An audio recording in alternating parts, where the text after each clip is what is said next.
literature, and the topic is poetry and philosophy. I request Meenakshi Ben to welcome the speaker and to give a brief introduction about our speaker. Over to you, Meenakshi Madam. Good evening, everyone. Stories to Tell presents yet another speaker. And I would like to share a very simple quote. We're both deliberate that love is light. Whoever loved that loved not at first sight. This is about two lovers. But Dr. Indira Nityanandam, our speaker today, has her love for poetry, for literature, and what have you. You name it, and she's got it everywhere. She's the director of Bharatiya Bhasha Sanskriti Sansthan, established way back in 1920, and she heads this department. With more than 4 decades of teaching experience, Indira Nityanandam guides MPhil and PhD scholars. Presently, she's the director of Bharatiya Bhasha Sanskriti Sansthan at the Gujarat Vidyapith. She's been a resource person at the Gujarat Judicial Academy and advisor at the Gujarat State Board, Textbook Board. Her main areas of interest include translation studies, ELT, Indian writing in English and Dalit literature. She has translated Tamil poetry into Gujarati and published a collection of Tamil Dalit short stories into Gujarati. She is now translating a Tamil Dalit novel into Gujarati. Well, that's just not it. If I have to read, it'll be reams and reams of pages of her introduction. So this is the smallest, shortest, cutest that I could have got. She's my friend, a guide, a philosopher, and a sahodri. In Tamil, it means a close circle of trust that she is part of my family. Look at the kind of books that she has written. The great Indian novelist, and then she's got 3 of them there, Anita Desai, Shashi Deshpande, and Bharti Mukherjee. The Varanasics, which was a super hit, The Journey of 6 Phoenix, Altitudinous, Sinners, Seekers, and Secrets. Well, it was quite a masala kind of a story. And with 10 authors writing together, imagine trying to get all of them and editing the book. Well, she has it all. Interpretations of Amitav Ghosh, The Shadow Times, Indo-English fiction, The Last Decade by Reena Kothari, and explorations of Arundhati Roy's The God of Small Things. The center cannot hold forth of world's literature by Minnie Matthew. She also wrote the book with her. And Sudha Murthy, a retelling of tales of life. And then she's got this book called Meandering On. So without much ado of me meandering, let me ask her to tell us something about how, looking back, how did you feel? Why did you choose humanities? Was it love for literature or a bigger dream to become a writer, author, journalist, and what have you? You dream to become a professor, social worker, and the list goes on, being in the charity committees of various women empowerment committees. And just before we came in, she already had 1 meeting there, and now she was ready to go at 8:40. Congratulations, Indira. We're so proud to have you with us. And I'm sure she's scribbling something for her next book to happen. So tell us a little about your journey, and we'll move on to the title of today's session called Poets, Poetry, and Philosophy. To you, Indira. Thank you. Thank you so much, Meenakshi. I think it has great fun to have a friend introduce you, because I think then she gives you more credit than you deserve. But thank you very much. I'm very happy to be here. I did sit in on an earlier talk by Sonal Modi, which was about translation. And I think you're doing good work. It's really nice to have a pleasant evening listening, sharing topics which you would otherwise not know much about. As for me, why humanities, why literature, I don't know. But I certainly always wanted to be a teacher, even at an age when I really did not know the difference between a teacher and a lecturer. I always wanted to be a teacher. And I wanted to do something in the languages. For some time, it was Sanskrit. I don't know how Sanskrit sort of took a back seat and I moved on to English. No regrets about that. If given a chance, maybe I'd like to do Sanskrit too. Teaching is a passion, and when I say it's my first love, my kids get very angry. They think they should be my first love, but I think my love for teaching began even before I had them. So I'm teaching, and yes, Meenakshi and friends, I've been teaching now. In 24, I'll finish 50 years of teaching, if I continue teaching till then. And there's something about the classroom, something about those eager faces when they look up to you with bright eyes. I think something happens to you, and then you want to give of your best. I've enjoyed teaching. And yes, when I begin to teach poetry, I think I get so deeply involved. My voice goes up. I can feel my heart racing. I still, as if I am doing the poetry, writing the poetry. I feel that, Meenakshi. Thank you, Indira. And I just want to share to the audience that the story Cafe, Shades of Life for Poets and Poetry, is the latest venture and the poems that she's chosen. It's a wonderful one on YouTube. Just Google Indira Nityanandam and you will get a volley of all of that. Now, the main concept of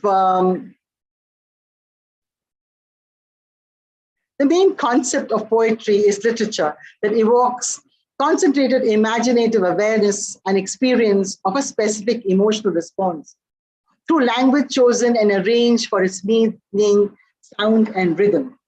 Beauty is truth and truth is beauty. And that is all we know on earth and all we need to know. So go ahead. Man's status in this natural world is determined, therefore, by the quality of thinking. What are your thoughts on this? Yes, Keats, of course, is one of my favorite poets, probably not one of, but my favorite poet, that he lived for such a short while on this earth, that he died in his early 20s and could yet write such beautiful poetry. You have a wonderful quote, truth is beauty and beauty truth. I think even more important is that all you know and all you need to know, where it completely combines the ideas of truth and philosophy, Satyam Shivam Sundaram in a way. That is a beautiful poem, ode on a Grecian urn. And I think sometimes poetry is not just words, it's creation of images. And if anyone likes poetry and would love to read some of the best poems, I think you should go to the Romantic poets. And the Grecian urn is an urn, right? And on the urn, he finds some images and he's able to describe the images. Why are we talking about poets and philosophers in the same breath? Maybe because I think without thoughts, without thinking, there can be no poetry. One imagines that it's all about beauty and it's about emotions and it's about feelings, but I think we have to put them all together. I would like here to quote a very simple definition of poetry, where he says, I'll tell you who it is, powerful emotions, a spontaneous overflow of powerful emotions, right? So imagine I'm walking in a garden, I see a beautiful rose and I say, wow, how beautiful it is. So it's powerful emotion, spontaneous overflow. Do I sit there and write the poem? No, I don't. I don't think any poet pulls out his pen and paper or Kindle or whatever, wherever he's writing on. He has to come back. And then the same poet continues to define poetry as emotions recollected in tranquility, right? So you have the powerful emotions, but then you have to recollect it in tranquility. And that is where probably your philosophy of life comes into the picture.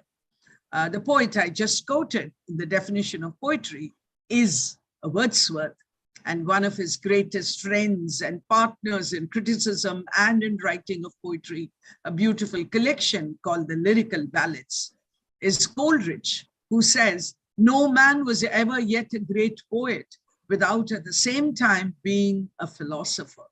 And that is why I love to talk of philosopher poets, poet philosophers. We may pause to ask what comes first. I think that would be enough for an entire lecture, Meenakshi. So maybe we should go Wonderful. on. we should go on. And I would just like to quote, "The moving finger writes, and having writ moves on." That is, right, philosophy in its best form, in its shortest form, maybe. Excellent, Indira. I think poetry is all about imagery, passion, expression, sentiment, and so on. Whereas philosophy is all about reason, logic, argument, and probably solutions to some of the problems that you face and look around. It's about perceptions of life. And so here we come to our connection between poetry and philosophy and how it evokes that certain amount of love for wisdom. And poetry is also able to evoke that wisdom in the lines and the stanzas and how it gets quoted. So therefore, it's more philosophical and higher thing for poetry tends to transcend into the universal and history in particular, because over the years you have so many different kinds of genres of poetry. And it's also about the cosmic values of transcendentals commonly considered as beauty, truth, and goodness, and love, beauty, goodness, and properties of being.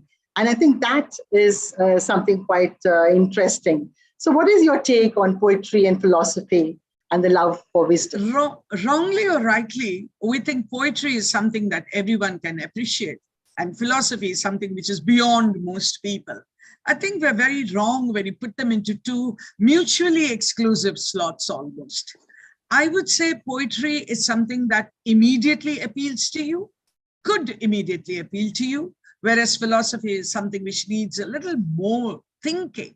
And that's where many of us probably lose out, because we want quick results, 2-minute Maggie kind of thing, which doesn't always happen.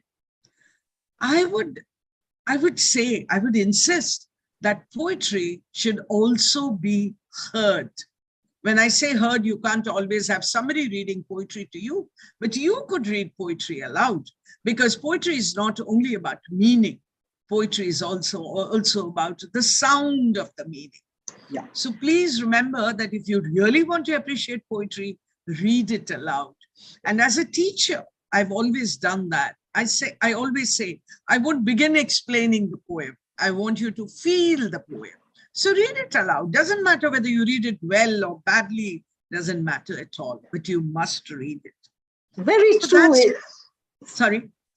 I think it's very true, because it's poetry is mindful and intuitive, and it sort of portrays, like when you close your eyes, you can actually have the imagery right in front of you. There's a rhythm to it, there's a song to it, and that becomes a music to your ears. And so that's what poetry sort of creates. And very recently I heard that poetry also heals the mind, body, and soul. Yeah. And that is something which poetry does as well. And it's also about the imaginative awareness and experiences of specific emotional response through language that is arranged in a certain meaning, sound, and rhythm. Particularly when you say that there are poems on war, poems about beauty, poems about nature, they're different, and even spoken poetry. There's so many kinds of poems. And of course, nature and poetry being the most popular. But of late, there are lots of poems which are also critical in nature. And some of the sad ones, like Sylvia Plath's poems as well, in nature. And some of the sad ones, like Sylvia Plath's poems as well. So what would your take be? Like, how does it elevate? Poetry is everywhere. What would your take be on how is it everywhere? Poetry is everywhere. Poetry is around us, right? Within us, maybe. My teacher, whom I greatly respect in my MA class, Dr. Kumar, he would say, poetry teaches you to appreciate beauty. And that is why I sometimes find that I call out to my family, to my friends, hey, look at the moon, look at the moon, look where the clouds are going. And they say, we see the moon every day. But every day the moon looks different, because that particular cloud going across and what you can see then. And then the same teacher told us in class, I was in my 20s, late teens maybe, don't ever be ashamed to say, when you see something beautiful. If it's beautiful, appreciate it. What's the harm? I mean, you should learn to appreciate. Yeah. Poetry entertains. So if I were to think of which poetry really entertains, I would say, read the limericks, for example. They are short 5-line poems, but it's such fun. The book of nonsense, as Edward Lear called it, but nonsense with so much of fun. Let me just read one to you. Okay. A canner exceedingly canny one morning remarked to his granny, a canner can anything that he can, but a canner can't can he, right? Simple fun. So poetry can entertain. Maybe many of the love songs that we read, many of the nature poems that we read, they entertain. But then we are talking about poetry, which can teach us. I just want to read one poem. I want to tell you about the sunflower I found on the sidewalk yesterday. It is wilting and curled and gorgeous and knows it. I want to age like that, never forgetting my own beauty, never forgetting how to say bloom. A simple poem, but it teaches us how to live. And the third, which actually a critic, a very old 14, 15, no, even earlier, 7th, 8th century critic called Longinus said, literature should elevate. What does it mean? It should make me a better person than I was before I read that poem. Any piece of literature, particularly poetry. So there are a lot of poems like that, which you read and then you begin to rethink. And that's where, Meenakshi, the philosophical part of poetry comes in. Because the poem is not only what it conveys for the present, but it's something that takes you above, it elevates you to a much higher level. Yeah, so I think absolutely. And I think it's all about knowledge and truth, about reality and being, and also a poem which has a reason, and bringing the aesthetics and the ethics to talk about various aspects and various kinds of poems. We'd now like to move on to another part, and that is about a definite system of philosophy and where beauty awakens the soul to act, and whether it is nature that brings you closer to God. So what is your take on Dante's definite system of philosophy and the Divine Comedy, and what would you say about this? The Divine Comedy is actually a poem in 3 parts, where we are taken on a journey. We begin with hell, and we go on to Purgatorio, and then we go to Paradiso. So Dante is taking us on a tour of maybe of hell, not maybe of hell, and this hell has got 7 circles, and the entrance, the Thoron at the entrance to hell says, "Abandon hope, all you who enter here." Right? That's what it says. So once we are in hell, right? And Dante's hell is a frightening place, because at that, I was probably 19 or 20 when I read it the first time. I was scared to do anything in life, because loving can be a sin. Anything overdone, that's what he means. Eating, liking food can be a sin. Oh my God, he goes on and on, but it's very interesting. But what he's telling us there is that unless we pursue wit and knowledge, right? Wit here is not the comedy wit. Wit originally meant intelligence. Yes. So unless we do that, we will become brutes. And we have ever so many quotations, right? We have that famous Sanskrit quote that if you cannot appreciate, then you become a pashu, right? You need to. So the Divine Comedy, as he calls it, tells us how important it is to do right, to know what is right and what is wrong. And that is where the concept of ethics comes in. Dante was a poet, but I'd certainly call him a philosopher poet. Remember, he wrote in the 10th, 11th century. He was an Italian poet, philosopher, if you please. And in his poem, in this Divine Comedy, he shows us how there could be a fate. But, you know, he almost becomes an existentialist when he tells us that as human beings, we have a will, we have a free will, and we have to choose. We should be able to choose. Don't blame it on fate. Don't just pass it on to God, right? You are with the ability to do right and wrong. with the ability to choose right and wrong. And keep your eyes towards the heavens. What he says is, learn to aim high. You can't always keep looking down at your feet. You have to look up. That is his philosophy. I would call it a very, very positivist kind of philosophy that he has. Wonderful. I think it's wonderful what you said and talk about the Divine Comedy. And it's also about right and wrong, because I think at the end of it, when you talk about respect, empathy, and what is right and wrong, and that is your conscience, what is inside your conscience and how you perceive things and how you look at things around. And the difficulty of being good, a lovely book by Guru Charan Das, who said that you should do what others do to you, do unto others what others would do unto you. So that's about talking about the right and the wrong and how you feel and perceive about others. It's also about, what comes from before. So when you read a poem, it is like a priori, what comes before, and then your connections with the poem. So there are lots of poems and lots of poetry that discusses nature and beauty. The artists which have got, looked at images and then have painted beautiful pieces. This, of course, is Monet talking about nature and beauty. But nature is my religion. Earth is my temple, and nature as the universe. It's like the cosmic connection that you have with nature. And nature is your religion, being how deep it is in what you believe in and what is your faith and your knowledge. So Indira, I would want you to share with us, one of your favorites, Wordsworth, nature as the universe. Please go ahead. Can I go back to the two slides earlier? Earlier, yeah. Just for a moment, no, that one, the one with the lotus. Can we have that? The next one, perfect.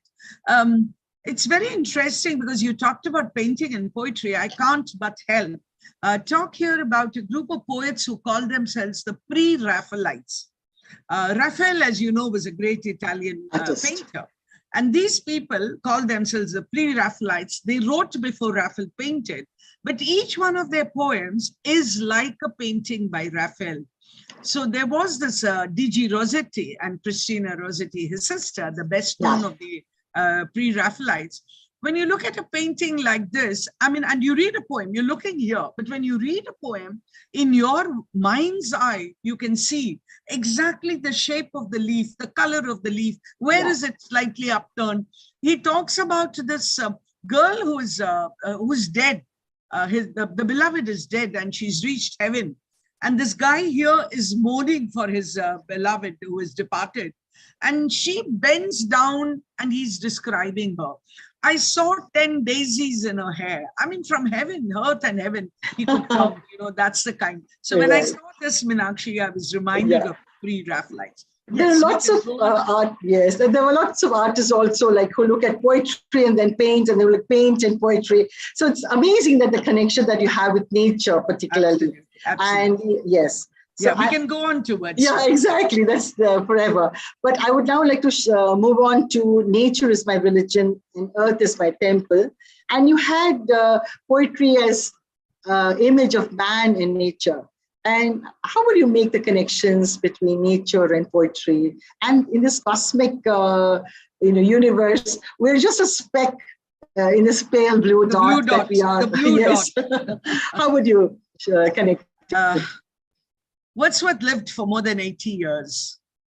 He was poet laureate, as they were called in those days, court poet, and he wrote such a variety of poems.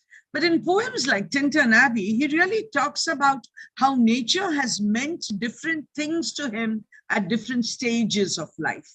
So let me begin by maybe a few lines of one of his most popular poems and one of my favorite poems, The Daffodils, which is also called I Wandered Lonely as a Cloud. That floats on high over hills and dales, etc., etc.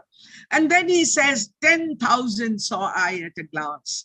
And I always tell my students, don't ask, did he stand and count? How does he know there were 10,000? 10,000s I saw, he says. Yeah.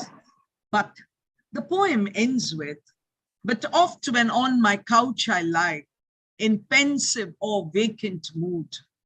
They flash before the inward eye, which is the bliss of solitude. I saw the daffodils long ago, but today I'm in a sad mood. I'm alone lying on my couch. They flash before my inward eye. Is this philosophy, Meenakshi, or is this poetry? I really don't know. And then the last phrase, the bliss of solitude.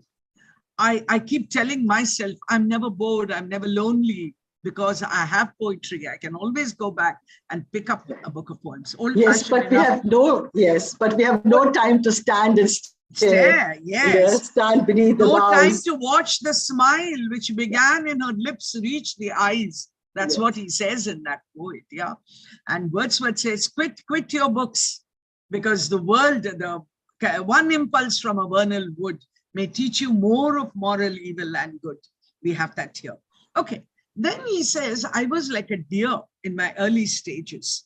I just wandered around and I enjoyed it. But at some stage, the huge mountains filled me with awe. And awe, remember, the original meaning of the English word awesome is not what we say today. A plate of noodles is awesome for our kids, right? Anything can be awesome. Oh, your sari is awesome. But no, the original meaning of the word awesome was something that fills you with awe, A-W-E, awe.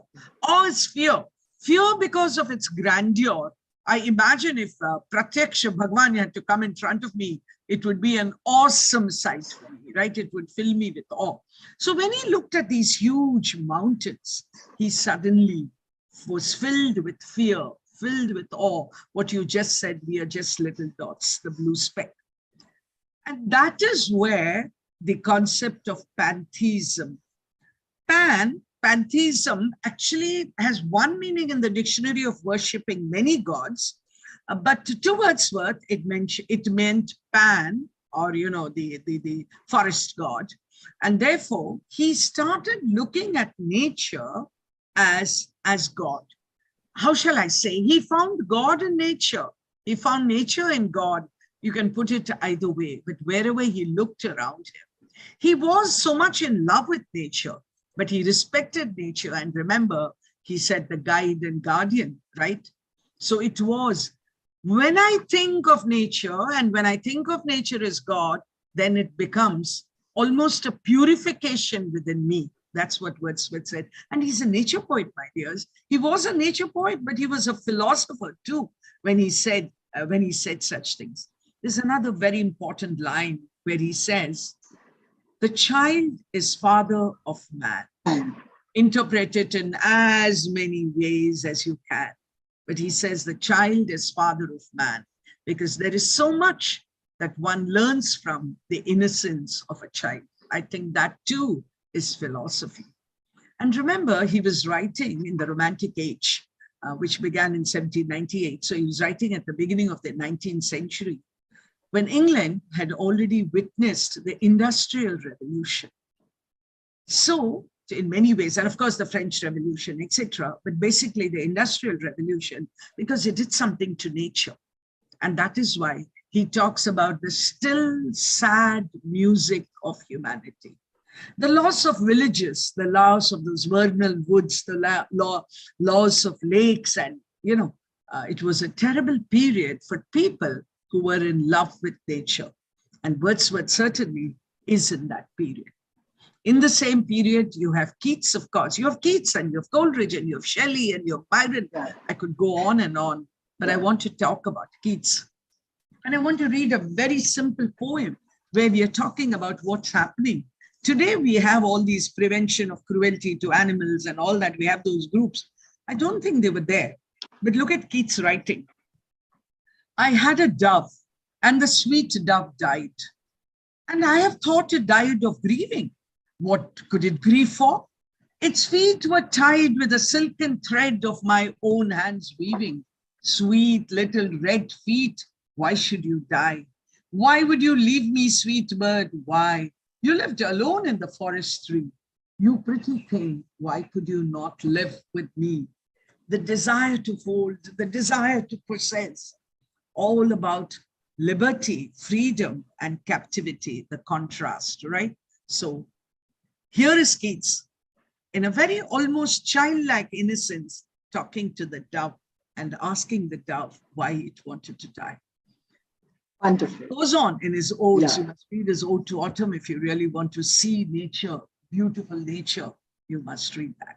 Wonderful, Indira. I think, Wordsworth even said, he prayeth well who loveth well, both man and the bird and the beast. He prayed best who loved best, all things both great and small. For the dear God who loveth us, he made us loveth all. I think these are all wonderful lines of Wordsworth written so many years ago and still remaining fresh in our minds. So now let's move on to some melancholy and moving on to Omar Khayyam. We are no other than a moving row of magic shadow shapes that come and go. Imagine the connotation of the magic shadow and the shapes that come and go and what it means. And then this is like a happy moment of our lives that we are in the present today. So I think Omar Khayyam has written beautiful lines, and it touches your heart because it has a certain amount of melancholy and it's a certain amount of sadness, and there's so much of love that pours out of his lines, whether it's talking about people around him, about love, about nature. So do share something with us about Khayyam as well. When I come to a poet like Omar Khayyam, I'm sorry, but I can't not talk about what we lose in translation. Obviously, we cannot read all the languages of the world, and therefore we read Omar Khayyam only.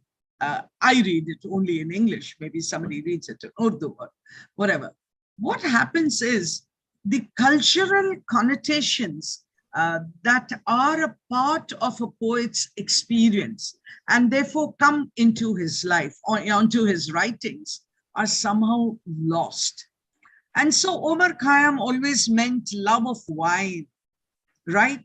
Maybe he needed his wine and there's nothing wrong in that, but his poems are highly philosophical because it's so important to, carpe diem, seize the day. Carpe diem is Latin, which really means seize the day, live in the moment. It's not saying don't plan for the future, but what many of us do is to cry over the past and dream of the future and forget to live in the present. I think Omar Khayyam's poems tell us just this, not to do this. Don't cry upon your losses, don't measure today with tomorrow, believe in now and be happy today. There are people who are against the concept of being happy. There are people who think that being happy is a crime, that one needs to mourn and moan. There are people like that. There are poets like that. We will talk about them also. But I think there is really, really no harm in living life at the moment, in bringing a positive attitude towards everything. And if you really believe in this philosophy, I think Omar Khayyam is the man to go to, because all his poems, right, bring in that feeling of living in the now, in the present.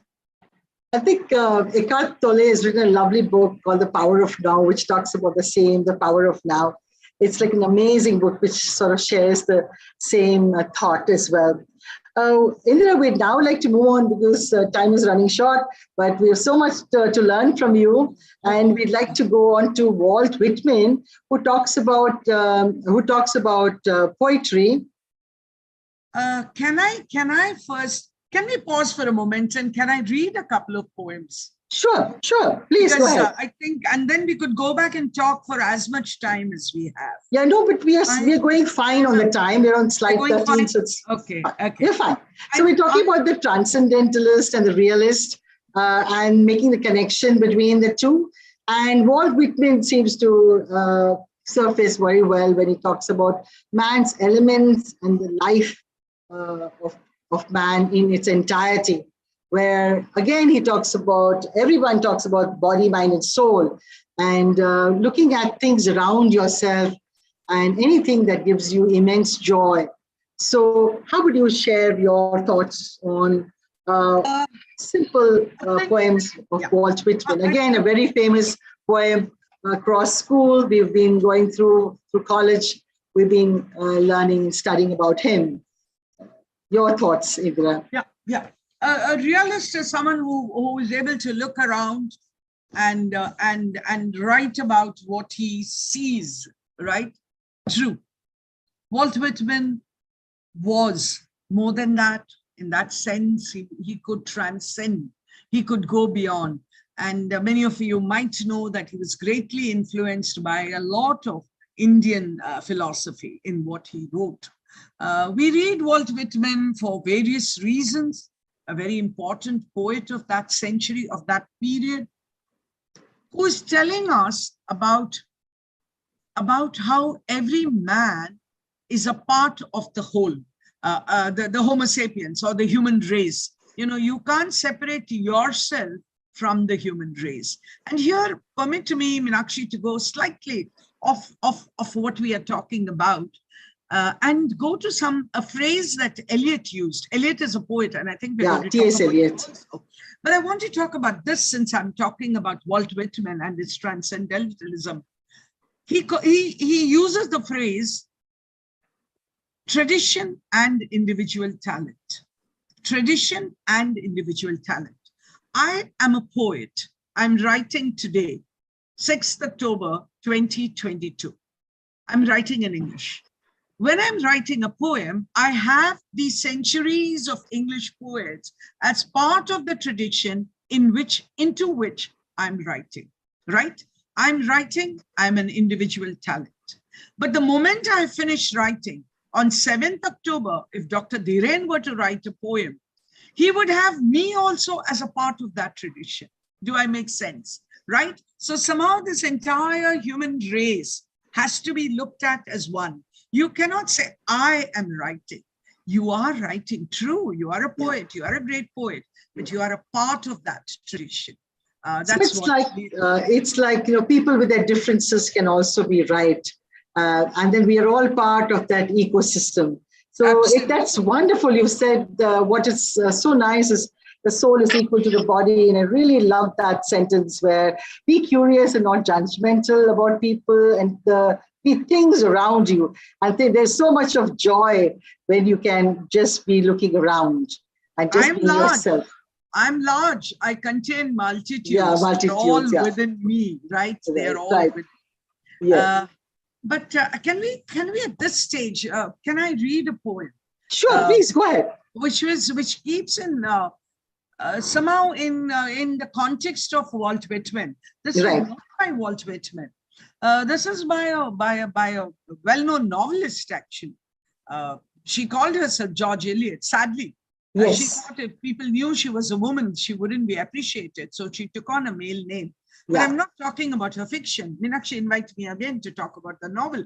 But today I'm going to talk about poetry. So count that day lost. How should you live? I think it's a wonderful piece of advice. Very simple, very practical. If you sit down at set of sun and count the acts that you have done, and counting find one self-denying deed, one word that eased the heart of him who heard, one glance most kind that fell like sunshine where it went, then you may count that day well spent. I think we are in that joy of giving week. Right, October. Right, October 2nd to October 9th. The joy of giving. Giving need not be materialistic giving. So if you have smiled, if you've given a good glance, that's if you've done it. Yeah. But the last sentence, that helped some soul and nothing cost. No, I've not come to that. Meenakshi, just a moment. Okay, only in the good that you've done. But if through all the livelong day you have cheered no heart by yea or nay, if through it all you have nothing done that you can trace that brought the sunshine to one face, no act more small that helped some soul and nothing cost, then count that day as worse than lost. Absolutely. So you have to bring I just loved that last two sentences, and I thought you were going to read just one paragraph. Brilliant. So can we go ahead with Emily Dixon, or should we? So we're talking about her. And how much time do we have? We have another 4 minutes for me to talk. Yeah. So can we do a quick? I think we can move on to Robert Frost and Existentialism, and the Lockless Door by Robert Frost. I have to read Maya Angelou. You have to give me time. Yes, that I will definitely get. I think just a little bit about Robert Frost, and then we will proceed to Maya Angelou. Okay. Before that, just a word about existentialism. Very simply, it's the philosophy where you believe that your existence comes first.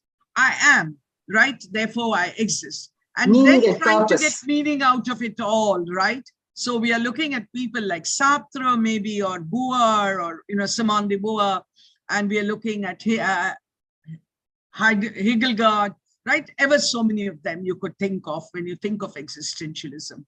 Frost really, most of the time, is writing very simple love poetry, but if you just scratch it beneath the layer, you'll find his philosophy coming across.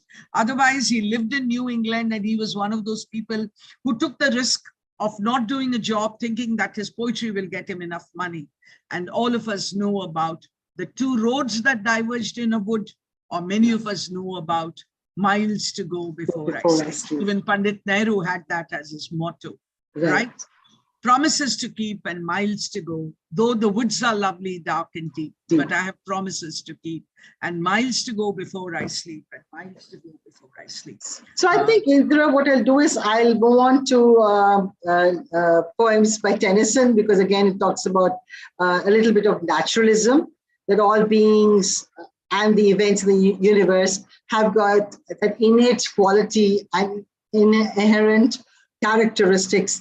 And everything is natural and everything is perfect. Even though we talk about scientific investigation, nature is perfect. And even the Upanishads talk about everything that is, it's perfect, perfect, perfect. So maybe, the poem by Tennyson is just simple poem, The Flower. So would you want to read just the first? Maybe the first verse. Once in a golden hour, we could proceed. Earth a seed, up there came a flower. The people said a weed. To and fro they went through my garden bower, and muttering discontent, cursed me and my flower. And then it goes on, but we'll stop there. What is a weed and what is a flower, right? Yeah. So I think the last one is very important. Last four particularly. Could you please read this part? Okay. Most can raise the flowers now, for all have got the seed. And some are pretty enough, and some are poor indeed. And now again, the people call it but a weed. One man's meat is another man's poison. Yeah. And just imagine any kind of a flower which looks like a weed is what people look at. So, kuch to log kahenge, logo ka naam hai kehna. So then we move on to realism, where it's like it talks about reality, mundane everyday experiences, and there are tons of poems which also talk about stories, ballads, sonnets, and depicts about people, about different kinds. And there's so much of realism in poetry as well. And then there is this wonderful poem by Jack London. Would you want to read that? Or we proceed to Plato and poetry, because I think... that's important. But because she mentioned stories, I must welcome you all to go into the world of ballads. Not ballet, but ballads, B-A-L-L-A-D-S, which tell you lovely stories. They are probably the earliest poems. And every ballad has such a lovely story. Helen of Kirkconnell is something that comes to me. And ever so many. I mean, I can't stop with one. Yeah. Right. So I'd just like to now proceed with what like philosophical approaches to idealism, realism, pragmatism, and existentialism. But these are all philosophers like straight from Plato and Aristotle, who had so much to contribute to the world. Yet there was a superficial appearance about what they thought about poetry. How could Plato say that? Socrates, Plato, Aristotle, the three great Greek philosophers. But it's so wrong to put them together because they were so different in what they thought and what they've left behind for us. Socrates had to drink his cup of hemlock because, remember, he taught the youth to question, and that was considered a crime by the elders of the city. Aristotle, I'm taking a jump and coming to Aristotle, then I'll go back to Plato. Aristotle had something to say about almost every science in the world. Even today, my definition of tragedy is what Aristotle said. And remember, till Copernicus and Galileo came and told us that the sun did not go round the earth. Nobody had the guts to say anything because Aristotle, thus said Aristotle, was the final word. But I have great admiration for Aristotle because he said so much about so many things, and a lot of it, whether it's political science, history, literature, science, etc. And now let me come to Plato, wedged between the two of them. Remember, Socrates, Plato, Aristotle. That's the order. Aristotle was Plato's disciple, but they were so different from each other. Plato had said, my dear friends, that you should banish poets from the Republic because the poets only tell you lies, is what he said. And imagine, he was so logical in his attitude, if you please. He said poetry is twice removed from reality. And I must give you the example that Plato gave us. He said if a carpenter is making a wooden stool, the carpenter has to first, in his mind, have an image of the stool, right? The stool does not exist. So he has an image of the stool, and then he takes the wood, chops it, saws it, whatever, and he makes the stool. And then what does the poet do? He writes a poem on the stool. So he called it twice removed from reality. Once from reality is when the carpenter made it, because the reality is here, right? And there were lots of other things that Plato said, but Plato wanted poets to be abolished. I can't forgive him for that. And there was great poetry. There was great poetry. A lot of it very condemned about moral and intellectual and emotional growth when it came to poetry. Well, but we are all poetry lovers, but Aristotle came to our rescue. And now I'm going to move on to another very famous and one we're loved by all of us, and that is about Maya Angelou. And whenever I read some of her poems, I'm reminded of a role model that I have, and that is Indira. Oh. And a lot of that that she's going to explain by this poem, Still I Rise, is a motivational, inspirational one for most women. And when it comes to Women's Day, it's one of those favorites that most people like to read about. And it's also about knowledge that is primarily through experience and rationalism that she brings in her poem.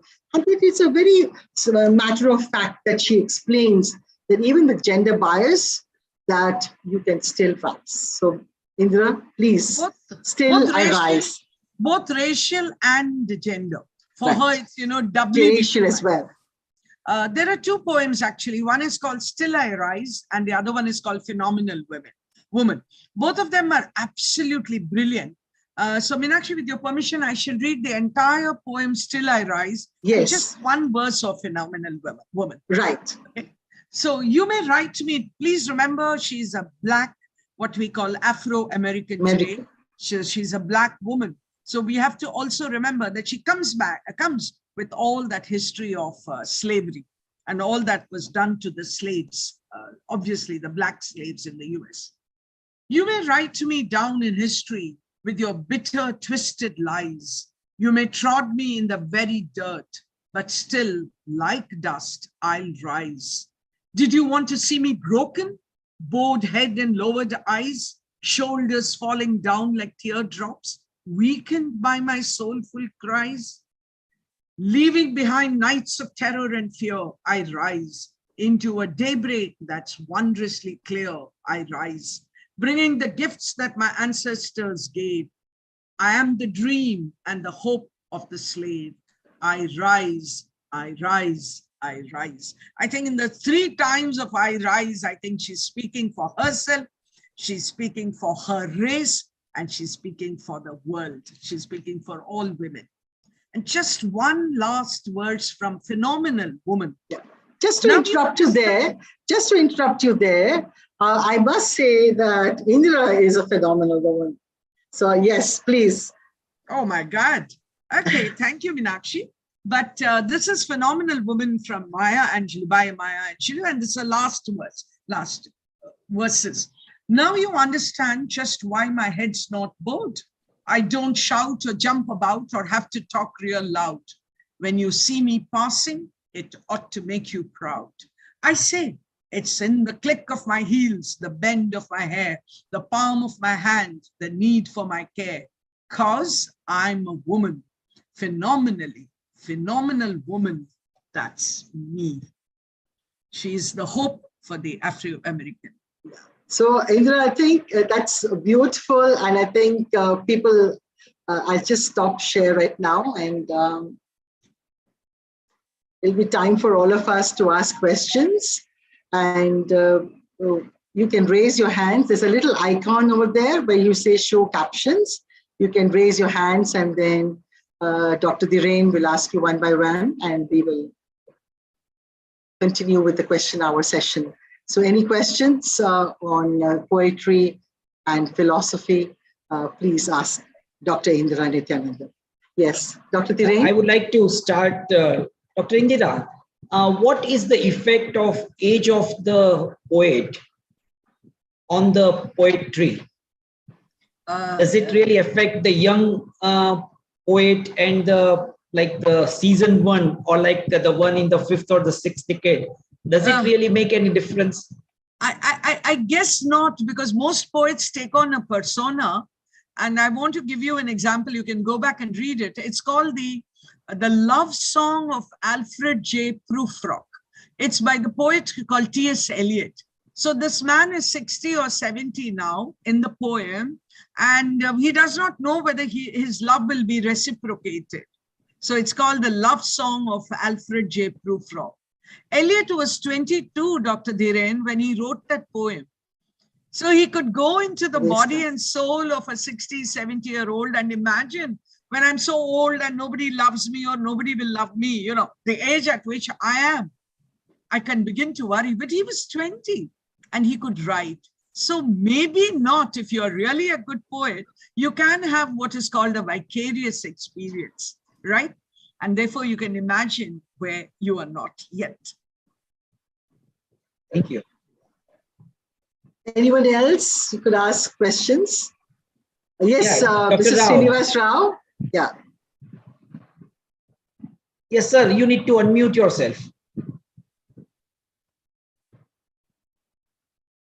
Yeah, Indira ma'am, I had this question that Yes, please. we talk of various poets who have lived through various ages, like some are of the very old, in the 1200.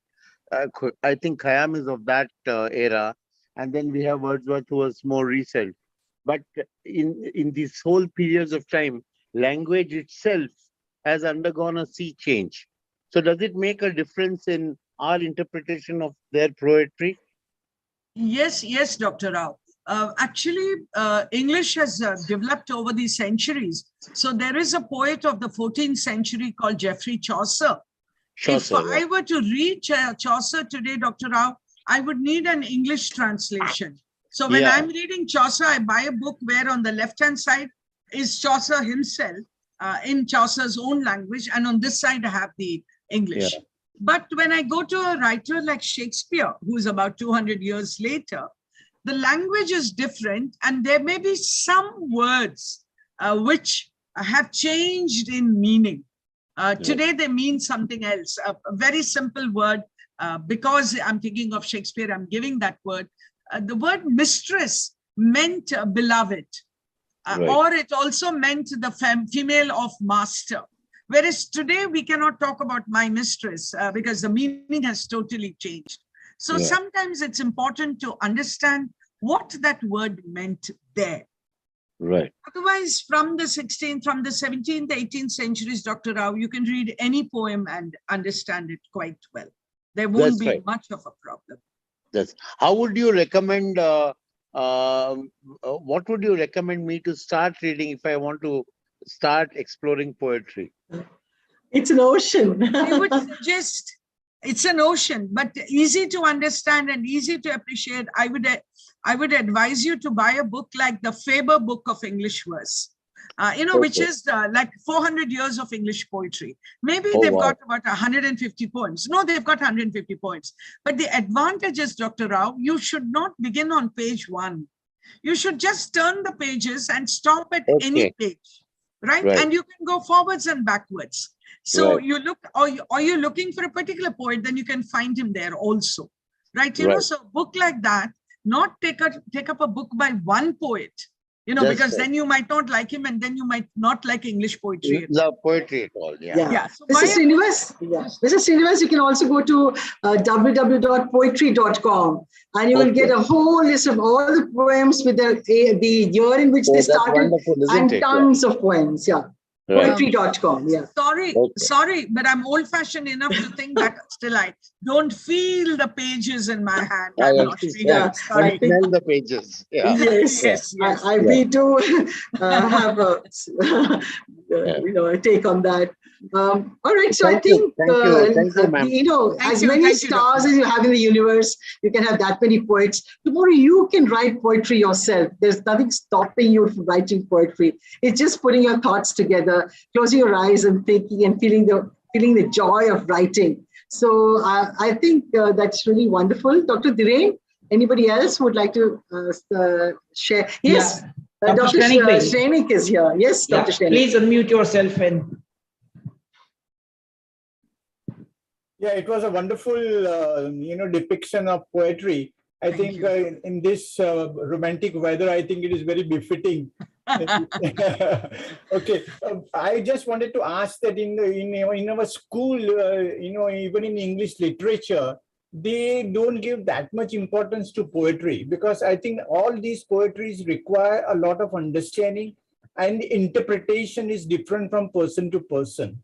So I think it all depends on the teacher, the passion with which both of you, recite the poetry and explain in a detailed evaluation is something which goes a long way to understand it. Otherwise, what happens for a student like us, it becomes a dry thing, and we really don't appreciate the novices and all the depth, and what you said, that you scratch between the lines and you find something else.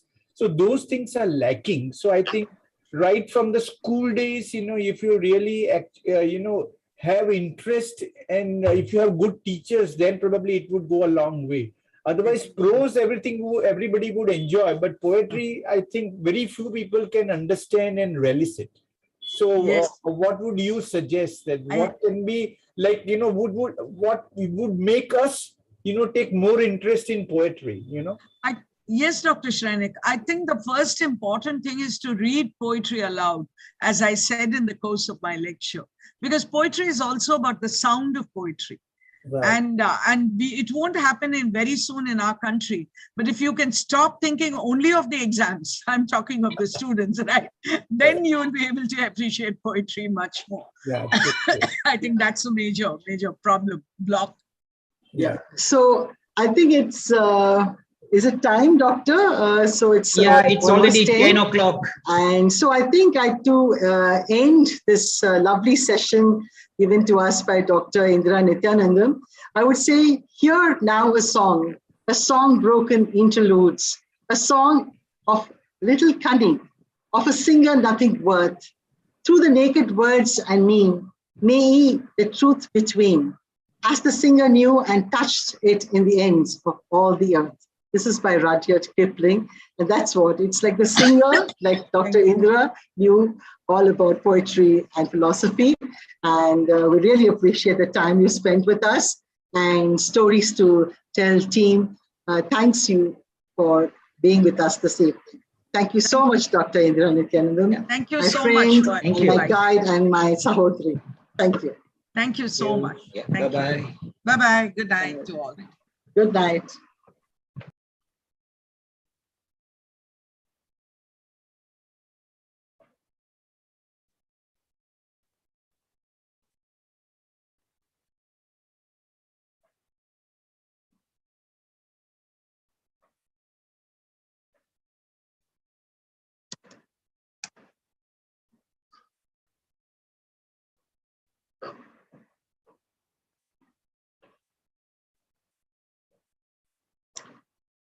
Thank you, Geeta. So sweet of you. Rishi, can we now